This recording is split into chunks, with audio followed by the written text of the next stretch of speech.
Біля Слот-Сіті є свято. Як настрій?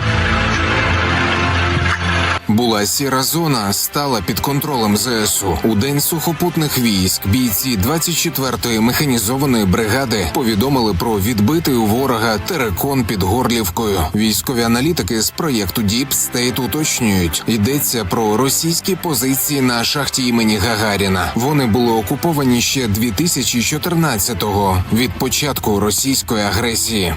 Позаду нас наша українська Горлівка, наш Донець. Донбас – це Україна. Ми обов'язково переможемо. Слава ЗСУ! Слава Україні! Як гарно поїдуть.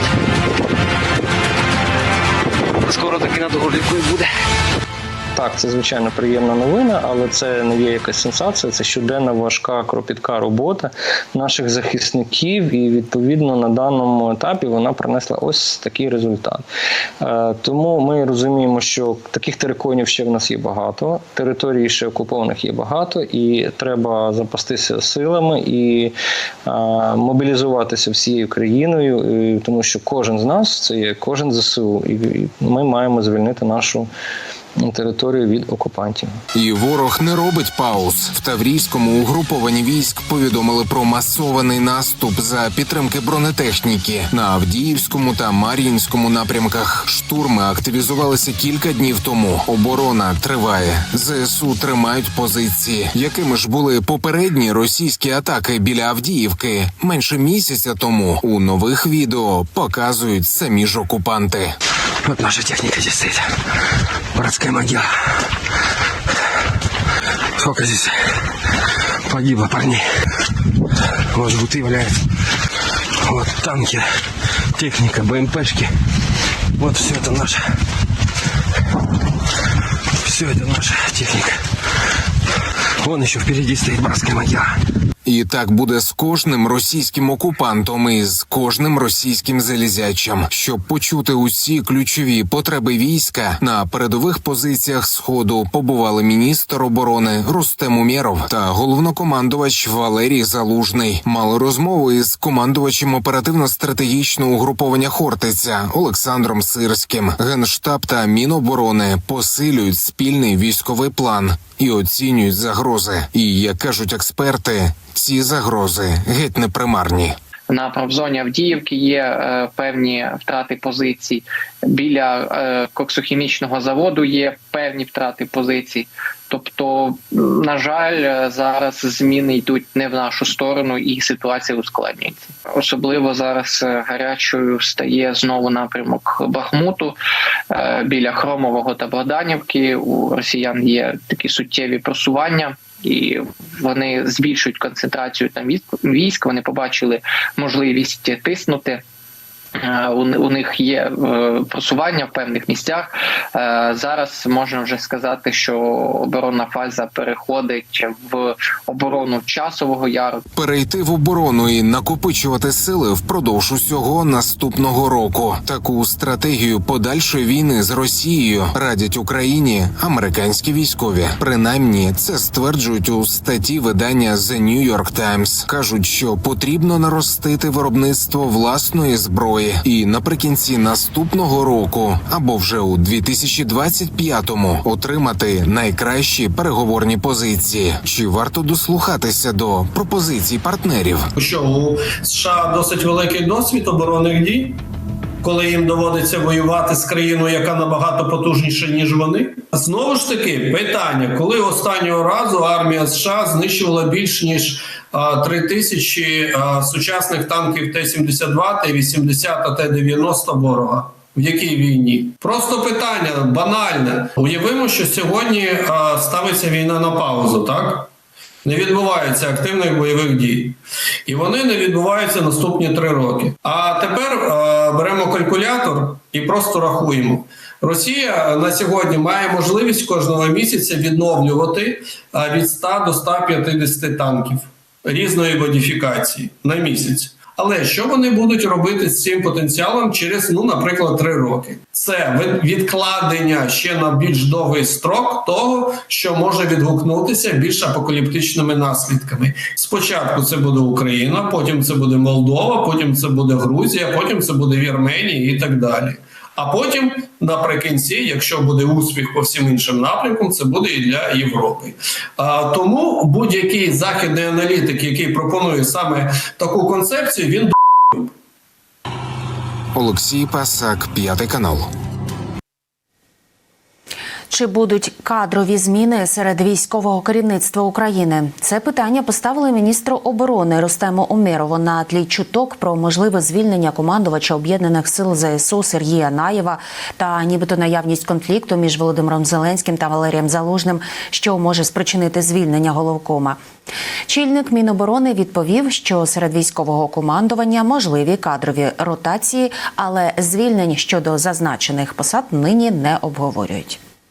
В військовій компоненті завжди бувають зміни, тобто ротації, зміни, виношення, іноді регенерація, хтось переводиться в резерви. В військовому керівництві завжди є перехідні речі, які були до мене, і з якими я дуже відкрито до суспільства і до своїх колег в військовій компоненті відношусь. В цьому плані питання таке не стоїть. Я знаю, його розкачують і внутрішньо, і зовнішньо. Ми сьогодні були разом з Лавкомом, вітали командувача сухопутних військ. Тому я завжди жартую на це питання з Валерієм Федоровичем. Кажу, в цей раз хто звільняє тебе? Рейди спортзалами і спазонами. Військоми навідалися до низки спортивних закладів Києва, Львова, Дніпра та Одеси. Шукають чоловіків, придатних до військової служби. Там військовим не раді, мовляв, так забирати до війська не гоже. Чи можуть представники ТЦК проводити мобілізацію у такому форматі? Та чи не псують такі дії імідж армії? Думки збирала Марта Шикула.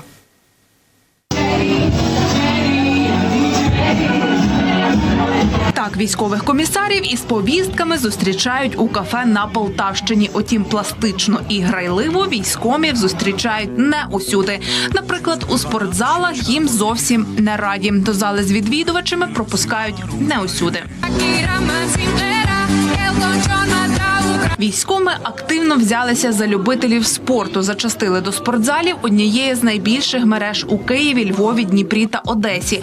Десь вручали повістки, десь перевіряли документи. Після таких візитів у залах чоловіків поменшало. Чесно, я думала, ви жартували про напівпорожні спортзали. Але ось прийшла після 10-денної перерви і людей протилежної статі реально 8. Половина, здається, тренери. А в цей час зазвичай було 2-3 людини на тренажер водночас, а з 18-ї дихати нічим і корки в проходах. Зараз хоч до посиніння качайся.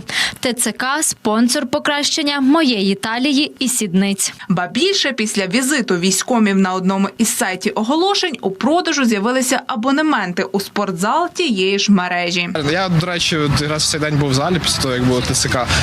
Їх вже не було, але потім пішов і буквально там вже людей оформлювали. Тут не вгадаєш. Може в залі, можна вийти з залу і попастись.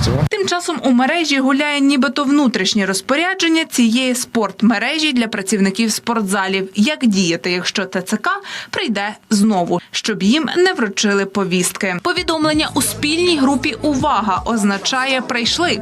Працівники спортзалу готуються сховатися у безпечному місці. На заміну виходять жінки. Адміністратор відправляє в групу повідомлення «СОС». Це кодове слово, яке означає, що працівники ТЦК зайшли до клубу через турнікет. Черговий чоловік в басейні пише в цю групу «Басейн, потрібна заміна». Це є тригером для усіх дівчат, які перебувають у цей час в клубі. Терміново вийти на зону заміни. Чи відповідає дійсності цей документ, невідомо. Ми намагалися поспілкуватися з адміністрацією спортивної мережі, але наразі відповіді не отримали. Представники ТЦК шукали військовопридатних і в оздоровчому комплексі Косино на Закарпатті. На відео видно, як понад десяток людей у формі та балаклавах заходять на територію комплексу. Чути вимоги відкрити двері номерів. Бігом відкриваємо. Я собі гості. При проведенні, скажімо так, таких дій в відпочинковому комплексі саме в Косино, я вважаю, що було незаконним вимога адміністратору відкривати примусово будь-які готельні номера, враховуючи те, що це і порушення права на особисту недоторканність житла. В цій частині є абсолютно незаконними діями ТЦК. Врешті, перевірка документів, вручення повістки – це і в межах норми, вони відповідають вимогам воєнного стану і, відповідно, не носять незаконного характеру. Дії ТЦК обурили адміністрацію відпочинкового комплексу. Обурює те, що під приводом загальної мобілізації репресивними та орківськими методами заганяють людей як худобу до автозаків, грубо порушуючи принцип верховенства права і закон в усіх сферах громадського життя. За фактами зазначених вище дій, відповідні заяви та докази були скеровані до поліції, СБУ та ДБР. Військові експерти кажуть, такими діями співробітники ТЦК не лише шкодять мобілізації, а й підривають імідж Збройних сил. Чи не проводяться ці акції з метою, знаєте, промоушена діяльності ТЦК у вигляді можливих корупційних схем? А я нагадаю, після подібних акцій, за інформацією з відкритих джерел, вартість послуг, так би мовити, ТЦК в моменті оформлення документів на виїзд, назвемо так, зросла з 7 тисяч до 10-12. Чому сенс? Залякати просто керівника цього розважального комплексу, комплексу відпочинку, щоб він платив данину? Давайте називати речі своїми іменами.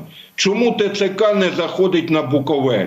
Щодо візитів ТЦК до спортзалів, їх прокоментували 5-му каналу у командуванні сухопутних військ, яке узгоджує основні питання діяльності територіальних центрів комплектування.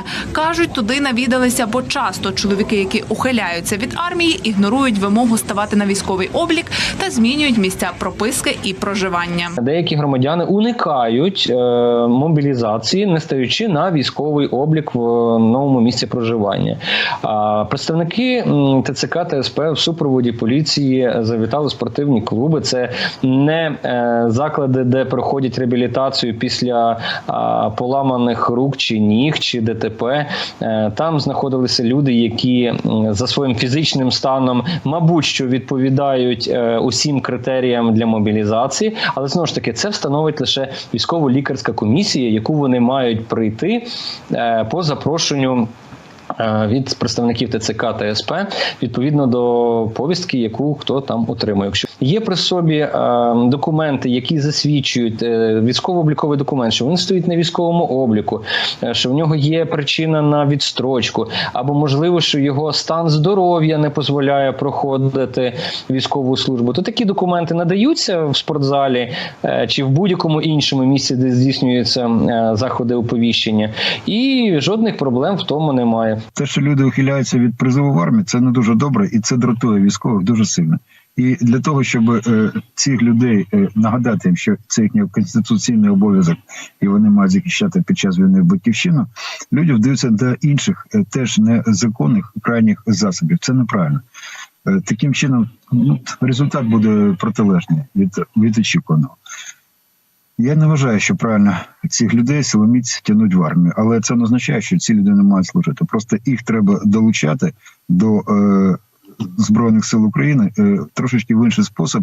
Саме час народним обранцям доопрацювати та прийняти новий закон про мобілізацію. Зміни парламентарі планують внести до кінця року. Серед основних – нові правила демобілізації, а саме скільки часу доведеться прослужити, а потім гарантовано повернутися в цивільне життя. Власне, те, що нині цікавить потенційних армійців, а також зміни у роботі ТЦК, щоб усунути низку питань і порушень. Примус ніколи не працює. Треба створити такі умови, щоб людям було добре там, в армії. Тобто є багато людей, я знаю багато людей, які не проти включитись в нашу оборону, але вони не готові вписатися на невідому кількість часу. Сильно ви багато людей не заберете. Все-таки тут видають просто повістку, і на повістку можна не прийти до 3 разів. Тому яка різниця? Так що люди, ви комусь видасте, вони просто не прийдуть. Буде тільки настрій людини поганий, люди більшість, які вже хотіли воювати, воюють. Ті, хто не хотіли, не воюють. Такі молоді, як я, скоріш за все, не хочуть і все. А воювати рано чи пізно доведеться усім, переконаний військовослужбовець ЗСУ Андрій Серган. Командир взводу безпілотників 59-ї бригади каже, мобілізація має бути розумною. Мене розриває, коли заходять на якесь підприємство і забирають слюсара або крановщика, або ще когось, які дійсно, скажімо так, робітники, яких потрібно не один рік зрощувати, готувати, і потім їх забирають на війну. А в Донецькій області, в якомусь містечку, барбершоп, баріст, бармен, всі такі спортивні, накачані, в татуїровках, чомусь не воюють і не захищають вже в свою область. Знаєте, дуже багато хто говорить, от прийдуть практично до мене в місто, тоді підуть воювати. Прийшли до них в Донецьку область, чи там якусь там в Запорізьку область, чи ще якусь в Ніколаївську область. І вони все рівно стрижуть і не воюють. Суспільство ще до кінця, можливо, не усвідомлює, параметри, темпоральність цієї страшної війни, страшної ситуації, в якій ми перебуваємо. У своєму телеграм-каналі армієць наголошує, нині на фронті вкрай бракує людей і без поповнення лав Сил оборони Україна не вистоїть. Марта Шикула, 5 канал.